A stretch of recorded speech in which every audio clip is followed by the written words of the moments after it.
This is Aero-TV's daily update on EAA AirVenture 2010 for Tuesday, July 27th.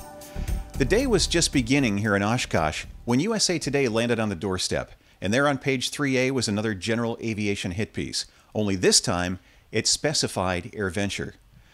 ANN CEO and editor-in-chief Jim Campbell got to spend a few minutes with Dick Napinski, who's the director of media relations for EAA, to get some reaction.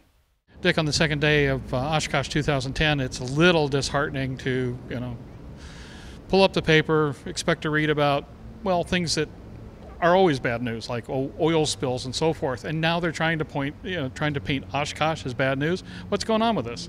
Well, you never know what's going on with that. It's an interesting situation. It's a disappointing story because, frankly, when we talked with the author of the story, Levin of USA Today, he admitted that he'd never been to Oshkosh and didn't know a lot about general aviation, which makes it very difficult to wonder what exactly the direction he's coming at the story is and what the purpose of the story is.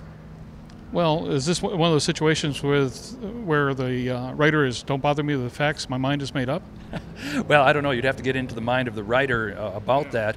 But what we do know is a lot of parts of the story really took the context of what the numbers are as far as safety and accidents and skewed them greatly. And that's what's most concerning and disheartening about it, because when you start talking about accidents that may have occurred 600, 700, 1,200 miles away, you have a situation where it's something that Oshkosh, this event, has very little impact. These are people who are using their airplanes just as somebody may be taking a cross-country trip or taking a motorcycle to Sturgis and unfortunately has an accident some 1,000 miles away. It really has no effect or no correlation to the actual event taking place. And the sad part is that at no point do they realize or even admit to the fact that a great concentration of the nation's airplanes are in one place at one time. So statistically, let's face it, something has a high probability of happening, and in many cases a higher probability than what actually occurs. Mm-hmm. And also the other thing to remember is that some of the accidents, some of them unfortunately, tragically are fatal, many of them are not. They are accidents that take place, and people have to put that in perspective as well. They're out there in their cars every day. There are accidents that occur.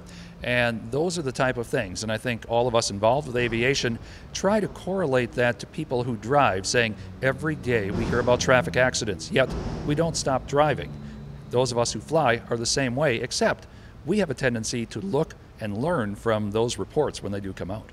Is it getting any better out there? That we've had to deal for years with this public perception of dangerous aviation, death from the sky, little airplane's going to ram grandma's airliner, or some other such nonsense. Are we finding it getting better, worse? What's happening? Depends on the sources, really, and some of the media are very understanding. Others, even if you don't want to say sensationalized, they'd like to make it a little more dramatic. They'd like to take items from columns A, B, and C and say, well, obviously there's a link here.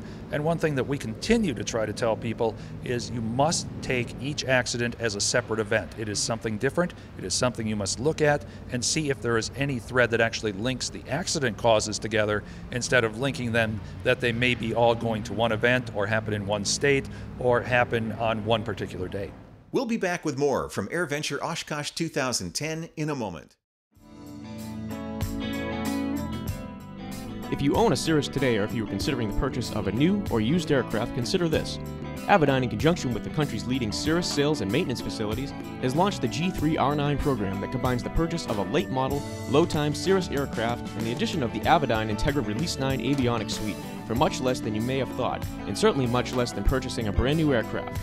G3R9, combining the best airframe, best engine, and best avionics for the best value. Welcome back to Aero-TV's daily update on AirVenture 2010. Flight Design announced the availability of its popular CTLS model on floats. We got the details from Tom Pagini. One reason that the CTLS is a great candidate for a float plane is that it has a good useful load to begin with, and it's clean aerodynamically. We held off on making a float plane version for a while until we found what we considered a compatible, suitable float system, and that's why we chose the Claymar.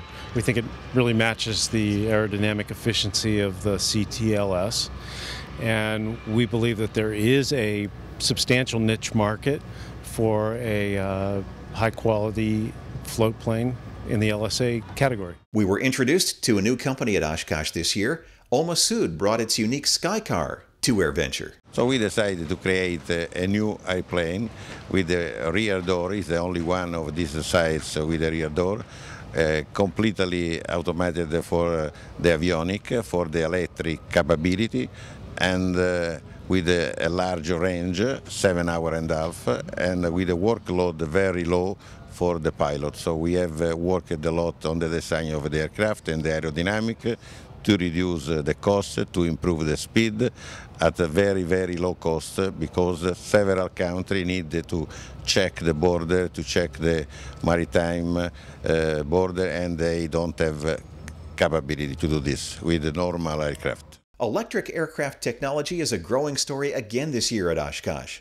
Sikorsky brought its Firefly electric helicopter technology demonstrator. Project Firefly is an all-electric technology demonstration concept from Sikorsky Innovations, and that was really our intent when we started with the project, is we wanted this to be about the technology, not necessarily the aircraft. So we started with a proven safe platform, which is the Schweitzer 300C you see behind me, and from there we made our modifications to turn it into the all-electric aircraft.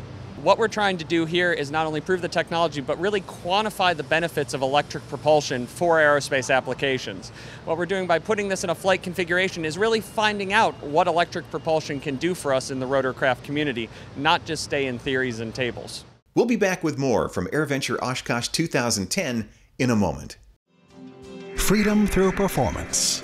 At Cirrus, performance is not simply the measurement of a single design parameter. Rather, it's a total package. It's optimum balance of speed, efficiency, comfort, safety, ease of flight, and quality. We call it Cirrus Flying 2.0. Aren't you ready to feel the freedom?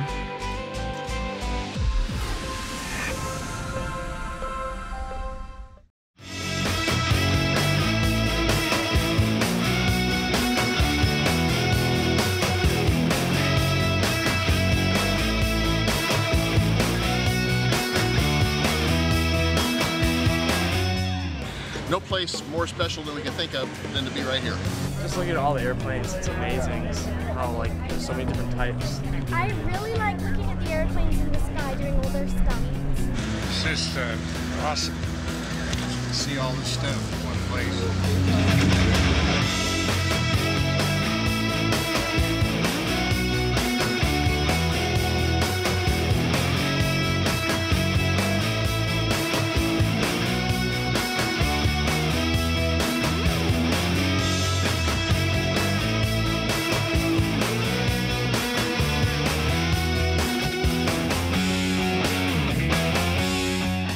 Coming to Oshkosh for about 15 years. I can't wait for Oshkosh next year.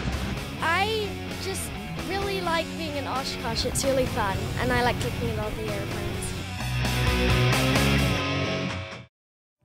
Join us again tomorrow for our next daily update on EAA AirVenture Oshkosh 2010 from Aero-TV.